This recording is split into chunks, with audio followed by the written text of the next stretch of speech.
நாடி வருவோரின் குடிகாக்கும் முருகா, உம்மை வாழ்த்தி தமிழ் பாடி தவமிருக்கின்றோம், வந்தருள வேண்டும் முத்து குமரா. வண்ண மயிலாடும் வடிவேலா, கயவரை கழுவேற்றும் கந்தா, அப்பனுக்கே பாடம் சொன்ன சுப்பா, நீ எங்களை காத்தருள வேண்டும் அப்பா. முருகா முருகா என்று சொல்ல என் உள்ளம் கனியுதப்பா, என் சிந்தையெல்லாம் கண்கள் வழி உருகுதப்பா. இதோ அந்த சேவர் கொடியோனை மனம் உருகி ஆடி பாட வருகிறார்கள் இந்த முருக பக்தர்கள். தமிழ் மொழி காத்த தலைவரையா, ஞான பழம் கேட்ட குழந்தையா, அப்பனுக்கு பாடம் சொல்லி ஆறுபடையாட்சி செய்யும் ஏசாமி முருகனையா. வெற்றிவேல் முருகனுக்கு.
திருமென்மலர் பாதங்கள் மெய்மை குன்றா மொழிக்கு துணை முருகா எனும் நாமங்கள் முன்பு செய்த பலிக்கு துணை அவன் பன்னிரு தோளும் பயந்த தனி வலிக்கு துணை வடிவேலும் செங்கோடன் மயூரமும்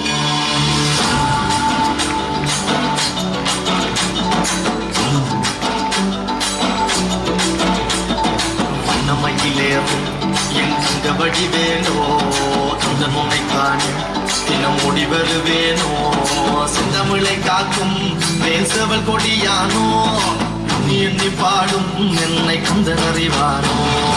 ஓடினேன் பால்காவடி சுமந்து ஓடினேன், மடு பாலங்கள் கடந்து ஆடினேன், அவன் ஆலயம் நுழைந்து பாடினேன், வடிவேலனை நினைத்து. ஓடிலே பால்காவடி சுமந்து ஓடினேன், மடு பாலங்கள் கடந்து ஆடினேன், அவன் ஆலயம் நுழைந்து பாடினேன், வடிவேலனை நினைத்து. தந்தைக்கு உபதேசம் செய்து சுவாமி மலை ஆழ்பவன் நீ, மாம்பழத்தில் கோபம் கொண்டு பழனி மலை ஆண்டவன் நீ, கடலோரமாக சிந்தூரிலே வாழ்பவன் நீ, வழிது வயானையுடன் தனிவே நாயகன் நீ. தனக்கூறு தனித்துவ படையன நிலம் என்ன வாழ்வையில் எறியவன், முருகன் பாடங்கள் சொன்ன மகன் யாவும் என இல்லை என நதியற்று நாங்கள் அங்க ஆறுத தந்த மகன், முருகன் நாளும் மகன். காக்கும் வேலையா நீ வேறு துணை யாரையா யாரையா, காக்கும் வேலையா நீ வேறு துணை யாரையா யாரையா. முருகா எங்கே போகிறாய்? எங்கோ போகிறேன். எனக்கென்று ஒரு உலகம், என் நாடு, என் மக்கள் என்று ஏற்படுத்திக் கொண்டு தனிமையில் இருக்க போகிறேன். முடிந்தால் என்னை எல்லாரும் அங்கு வந்து பாருங்கள்.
முருகா முருகா, உன் அருள் அனைவருக்கும் கிடைக்கட்டும்.